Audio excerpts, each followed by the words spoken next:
사랑하고 축복합니다.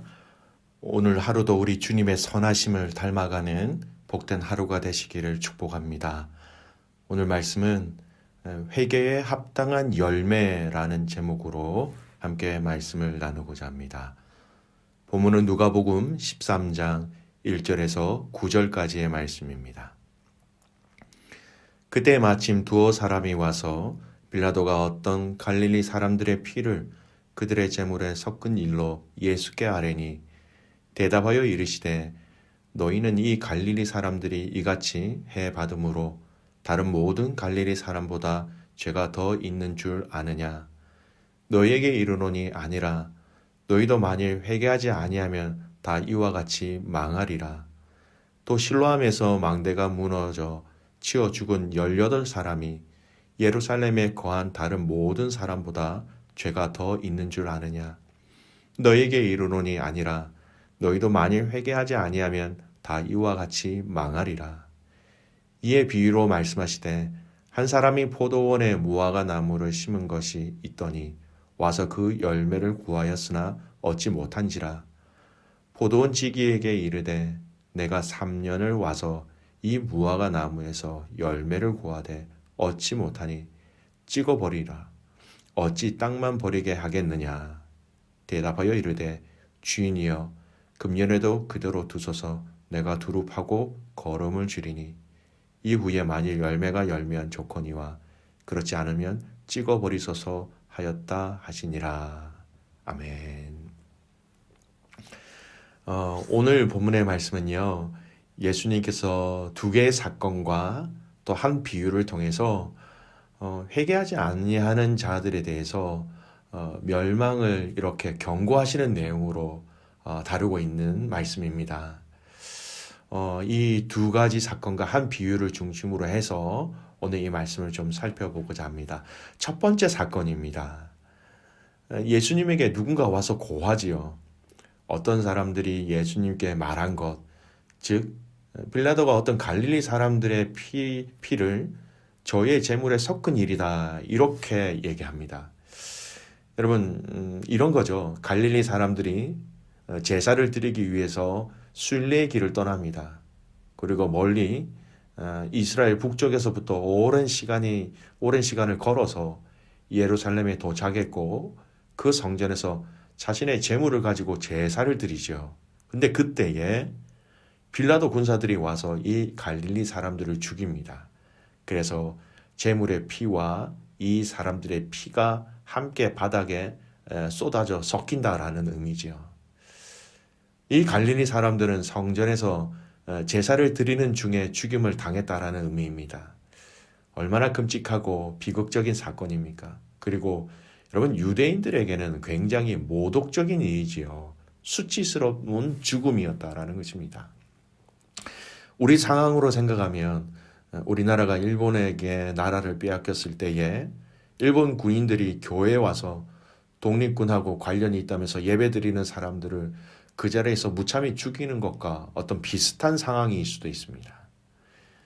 예수님께서 이러한 사실을 고한 그 사람들의 그 의도는 갈릴리 사람들을 그들의 제물과 함께 죽인 어떤 빌라도의 잔인함과 그 일 자체에 관한 일이 아니었습니다. 그러한 죽임을 당한 갈릴리 사람들 상태에 대해서 예수님의 의견을 듣고자 하였다는 것이지요. 결국 이런 질문입니다. 갈릴리 사람들이 무슨 죄를 지었기에? 라는 질문이지요. 예수님은 그들의 마음을 아시고 어떻게 이야기하십니까? 2절, 3절 말씀 보십시오.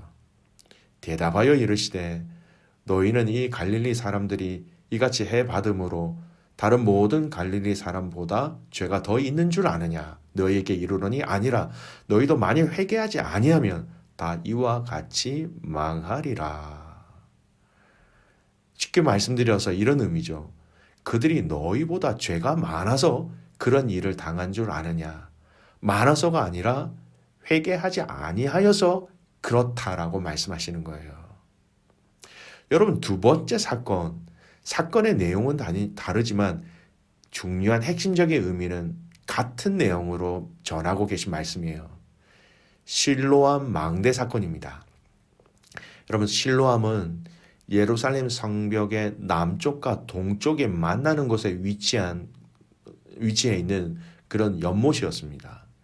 이곳은 예루살렘 주민은 물론이거니와 제사를 드리기 위해서 성전을 방문하는 이 순례자들의 쉼터가 되었지요.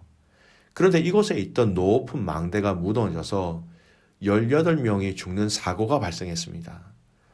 사람들은 이 사건에 대해서 관심을 가졌고 여러 사람들을 통해서 전달되었고 예수님의 말씀을 듣던 대부분의 사람들이 이 사건을 알고 있었던 것 같습니다. 그렇게 죽은 18명의 사람들의 죄가 죽지 아니하는 다른 이 예루살렘에 있는 다른 많은 사람들보다 죄가 그들이 더 많아서 죽은 것이 아니라 예수님은 회개하지 아니하여서 이렇게 망하였다라고 말씀하고 있습니다. 이 두 사건을 통해서 예수님이 이야기하시는 포인트는 회개하지 아니하여서 망하였다라는 것입니다. 회개하지 아니한 그런 결과가 망하게 된다라는 것이죠.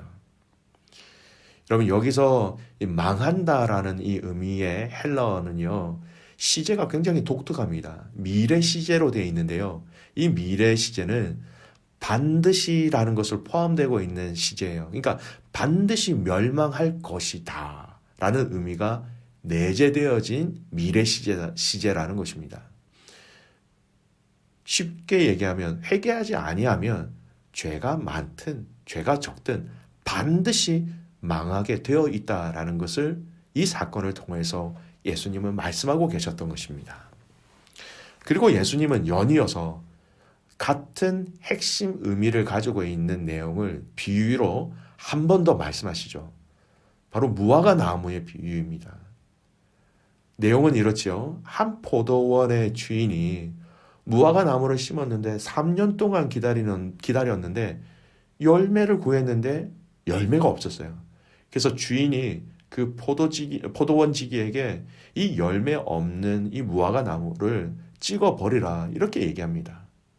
그래서 열매 없는 나무 때문에 땅을 낭비하는 것보다 그 땅에 다른 나무를 심어서 열매를 거두는 것이 합리적인 선택이지요. 그런데 이 포도원지기가 주인을 설득합니다.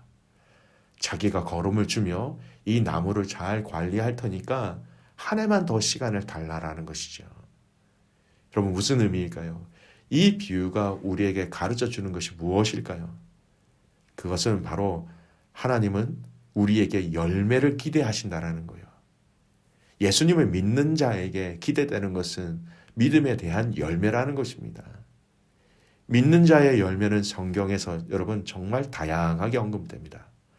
그래서 여러 가지로 말할 수 있는데 요약을 한다면 여러분, 열매는 결국 변화입니다. 우리 삶에 있어서 삶의 변화, 인격의 변화, 가치관의 변화, 생각의 변화, 과거와는 다른 것이다라는 것이죠. 구원받은 자에게 기대되는 것은 그에 따른 구원받았다라는 그 삶에 대한 이전에 대한 변화라는 것입니다. 구원받은 우리는 세상에서 살지만 세상 사람들과 다른 목표를 가지고 다른 가치관을 가지고 다른 삶의 방식을 가지고 다르게 살아가지요. 그런데 구원받았다고 하는데 예수님을 믿는다고 하는데 여전히 모든 것이 세상 사람들과 똑같다면 여러분 어떨까요? 사는 것도 똑같고 생각하는 것도 똑같고 좋아하는 것도 똑같고 모든 것이 똑같다면 그 사람은 어떤 사람일까요? 하나님 보시기에 그 사람은 바로 열매 없는 이 나무와 같은 사람입니다. 하나님은 그런 나무를 찍어버리라고 말씀하셨지요. 오늘 이 두 사건과 나머지 한 가지 비유의 말씀은 여러분 같은 주제의 말씀을 주고 있습니다. 회개입니다. 예수님은 회개하라라고 말씀하십니다. 죄가 있으면 반드시 회개해야 된다. 여러분, 이 말씀은요, 예수님이 공생애를 시작하시면서부터 외쳤던 말씀이죠. 마태복음 4장 17절 말씀입니다. 첫 말씀이죠. 회개하라, 천국이 가까이 왔다라고 말씀하십니다. 또 예수님은 스스로 당신이 이 땅에 오신 이유를 뭐라고 말씀하셨습니까? 누가복음 5장 32절 말씀이에요. 내가 죄인을 불러 회개시키러 왔노라. 이것이 오늘 본문에서 예수님이 우리에게 주시는 단 하나의 메시지와 동일합니다. 회개하라라는 것이죠. 오늘 이 두 사건과 한 비유를 합쳐서 여러분 요약한다면 딱 적절하게 요약되어지는 말씀이 있어요. 마태복음 3장 8절 말씀입니다. 그러므로 회개에 합당한 열매를 맺고. 그렇습니다. 회개라는 것은 실제적인 삶의 변화를 통한 열매가 있어야 한다는 것입니다. 열심히 농사를 지었는데 열매를 맺지 못한다면 우리는 공쳤다라고 얘기합니다. 없다라고 얘기하죠. 그렇습니다. 회개에 대해서 고민하고 회개에 대해서 아무리 많이 이야기를 해본다 하더라도 결국 이 회개는요, 삶의 변화, 이 변화로 인한 실제적인 열매가 없으면 열매를 맺지 못하는 무화과 나무와 똑같이 되는 것이죠. 찍어버린다. 아무 의미가 없다라는 것입니다. 우리의 짧은 인생, 그 인생에 예수님이 찾아오셨지요. 십자가의 사랑으로 우리를 받아주셨습니다. 그래서 이전과 다른 새로운 삶을 우리는 살아갈 수 있게 되었습니다. 우리가 무슨 말을 할 수 있겠습니까? 우리는 이렇게 고백할 뿐이에요. 주님, 제가 주님을 위해서 살겠습니다.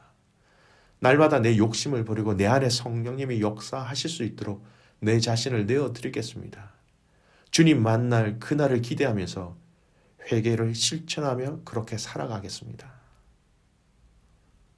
여러분, 다른 누군가가 아니라 바로 내가, 용서받은 내가 계속 용서를 구하며 회개의 자리로 나아가는 것이에요.